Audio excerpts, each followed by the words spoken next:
আজকে কিন্তু একটা ছোট্ট বেবির জন্য আমি কেকটা করেছিলাম। তার কিন্তু ছিল আজকে অন্নপ্রাশন।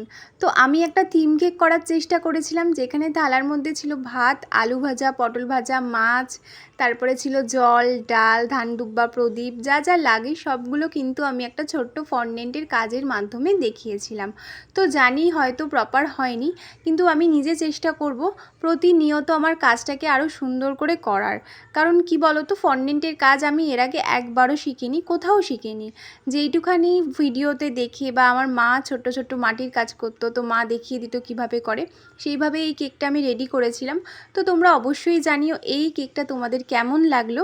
সেকেন্ড যে কেকটা করেছি এটা একটা এঙ্গেজমেন্ট কেক ছিল, যেখানে কিন্তু দুটো রিং করে দিয়েছিলাম আমি ফন্ডেন্ট দিয়ে। আর তোমরা অনেকেই জিজ্ঞাসা করো, দিদি ফন্ডেন্টের কাজ কিভাবে করব বা ফন্ডেন্টটা কোথায় কিনতে পাবো। তোমরা যারা কেকের জিনিসপত্র কেনো সেই দোকানে কিন্তু তোমরা ফন্ডেন্ট চাইলে পেয়ে যাবে।